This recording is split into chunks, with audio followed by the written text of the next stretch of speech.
Shalom, call halal, Yahweh Shem Yahushua Bahashim Kakwadash, double honor to the elder apostles and the bishops of GMS, even the elders that came before them that taught us the truth. Shalom and salutations to all the brothers out pushing the word of truth and its sincerity, the hopeful elect tabernacle of David, to the Aqua that are listening and learning, being a pillar of rest, the 144,000, one-third, the hopeful elect of Israel. I'm the brother Yeshua. I'm back with the WW3 Daily update. Shalom and salutations to you all. I'm going to try to get through this as quickly as possible and get you up out of here. Second is 13 and 29. Behold, the days come when the Most High will begin to deliver them that are upon the earth, and it shall come to the astonishment of them that dwell on the earth. And one shall undertake to fight against another, one city against another, one place against another, one people against another, and one realm against another. There's your World War III until the angels get involved at this point, or the realm and the celestial come together. So, thought I'd point that out before we go right up here to 16. And get these women and children and people having a hard time because of the war. It's, what is it? Right here. In the wars.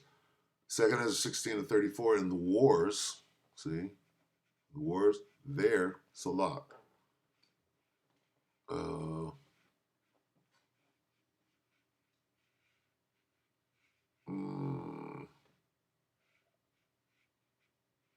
Yeah, let's start at 33. Salak.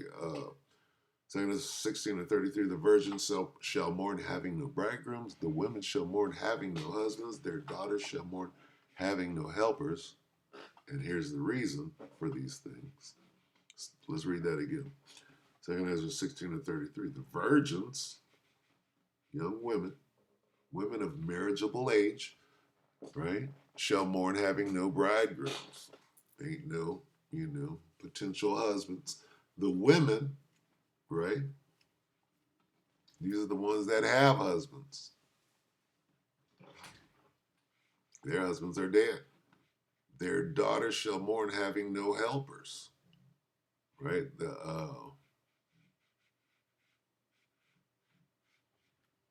Yet. In the wars shall their bridegrooms be destroyed, and their husbands shall perish of famine. Okay, these are in the wars, right?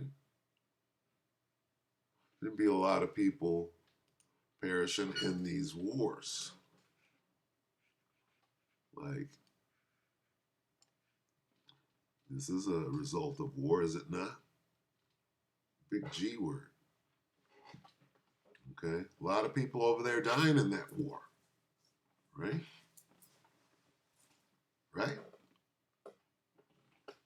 Well, what's going on? Well, in the wars, see, the wars have began. And people think, oh, well, that's over there. No, it's everywhere. It's called World War. See? Remember, 2 Ezra 13. One shall stand up again. That's not going on here? Of course it is. Anyway, let's watch this. Just let them, a blockade, right? If we can't get food to the people, I mean, look, the whole world, it's World War III. The whole world is spiraling into what? War.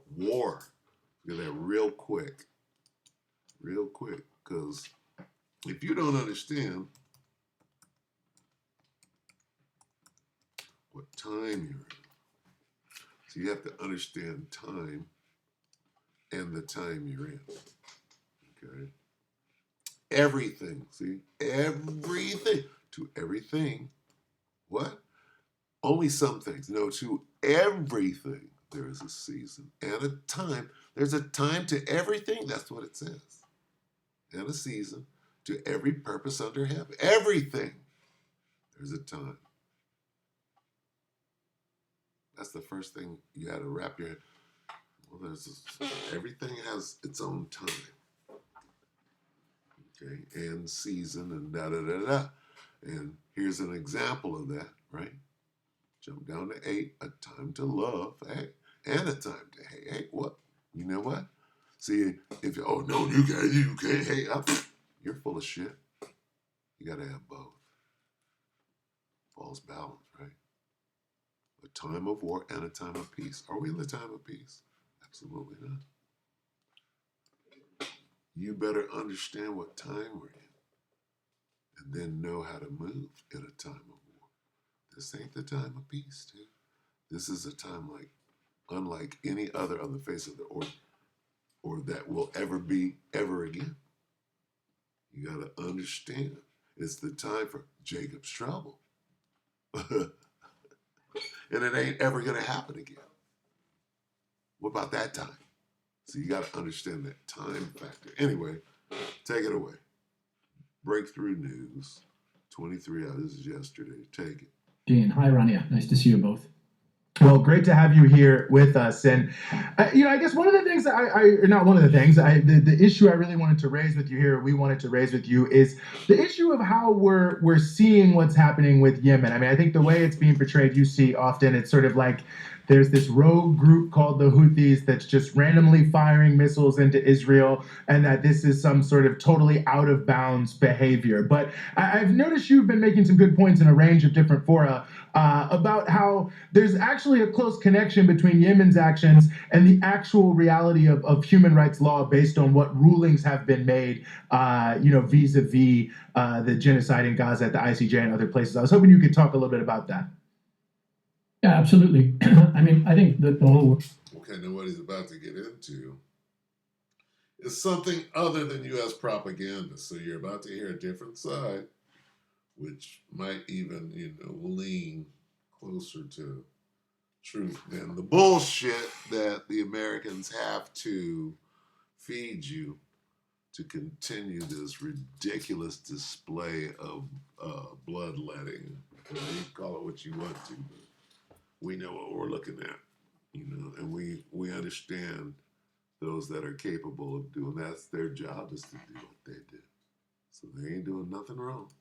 Been paying attention has been horrified, not just by the genocide in Palestine over the past year and a half, but by the lack of a strong and coherent response from the international community to a genocide that has been live streamed, that has been unfolding in front of our very eyes for all of these months, month after month. And you would think with this whole architecture built up since the Second World War of international law and international institutions, precisely to stop these kinds of mass atrocities, that something meaningful would have been done to stop it. But unfortunately, what we've seen instead was, one group of states like the United States, the United Kingdom, Germany, and some other Western states have actually joined directly in perpetrating the genocide. There's no other way to put that. They have been directly involved in the commission of these crimes on the ground alongside their ally, Israel.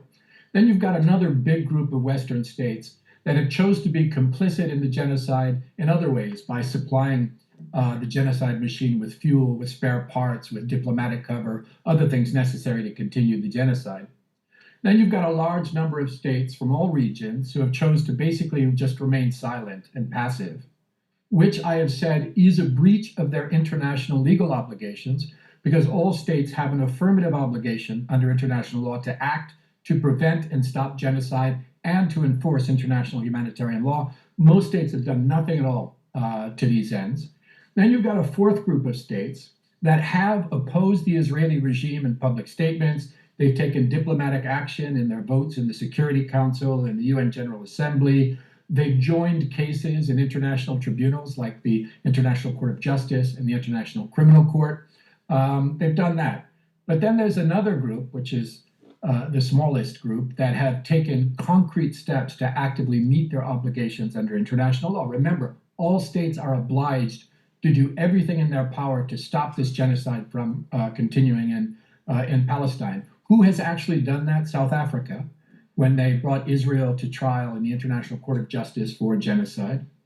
I've said arguably Hezbollah, not a state, but it is a significant actor in that state because it has engaged Israeli forces militarily, initially in territory illegally occupied by Israeli forces, the Shabaa farms in South Lebanon, to draw Israeli assets away from the genocide. And the third one that you mentioned very significantly, Yemen, under Houthi control.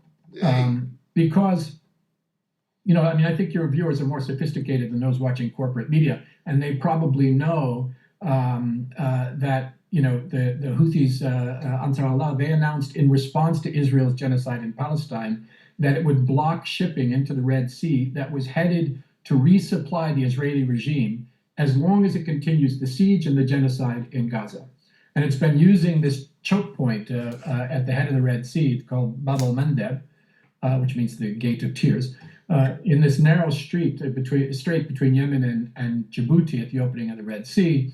And they started this targeted partial blockade in November of 2023 when the genocide started by boarding an Israeli ship. And then they sustained the blockade until the announcement of the most recent so-called ceasefire. In my view, it was never a ceasefire, but the announcement of the ceasefire in Gaza. And at that moment, the Houthis lifted the blockade while the ceasefire was going on, demonstrating that they were doing this as a humanitarian intervention in order to meet what the International Court of Justice has said is the responsibility of all states, and what the General Assembly in its implementing resolution has confirmed is the responsibility of all states to do everything in their power to stop the genocide and the siege that was being imposed on Gaza. Some ships avoided the blockade by sailing around Africa, but most of them couldn't. So the major shipping companies stopped sailing to the Red Sea, and the port of Eilat in Israel went bankrupt, which means that this blockade was working. It was denying the Israeli regime many of the goods that it needed to continue the siege and to continue the genocide in Palestine. By the way, the International Court of Justice has also said that all states have international obligations to stop any supplies or trade or economy flowing to the Israeli regime that it can use in the illegal occupation of the West Bank and Gaza Strip, including East Jerusalem. So again, these are acts that are consistent with requirements of international law that have been defined by the International Court of Justice and affirmed by the UN General Assembly. And demonstrated that the intent was what they said it was when they stopped it during the ceasefire. Now they have reinstituted the blockade because Israel has returned to expedited genocide and has reimposed the siege on the people of Gaza. And so the blockade is now in force again. In response, what's happening is the United States is bombing Yemen. So in response to Yemen's effort to help to stop genocide in Palestine, the United States is bombing Yemen, a country it's been bombing for over 2 decades now. It is violating international law and doing so. There's no question when the US is bombing Yemen, that's an act of aggression in international law. It's unlawful. They're slaughtering civilians in the process. This is a country which is already poor, suffering from famine and medical crisis, internal displacement. They're putting their own soldiers at risk and risking a broader regional war. They're spending billions of dollars on this bombing campaign, which could go to lifting some of the misery that the people of Yemen have been suffering from for decades now, and it's lying to its own people in the United States about what's happening. All one purpose that the so that they can get into Iran. See if he says that. U.S. wants to continue to assist Israel's genocide in Palestine. Just finish by saying this is another direct act of U.S. complicity or participation in.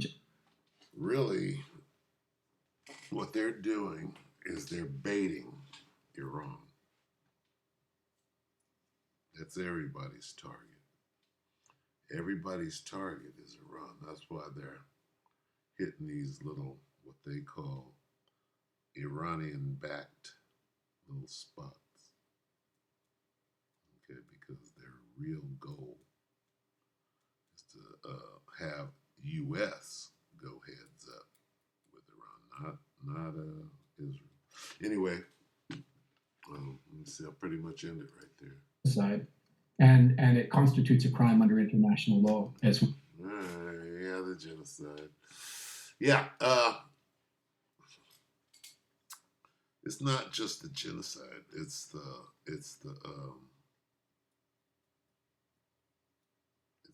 larger Israel project, the Greater Israel Project, is what they're doing. Requires the genocide. That's what the genocide. See? They're not, just conducting a genocide. They're doing a land grab, and genocide is part of the land grab. You guys got to. We told you to move. We're about to take the land. You wouldn't do it, so it results in And I'm not on anybody's side. I'm on the side of Yahweh Shem Shah. And that land, you can give up that land.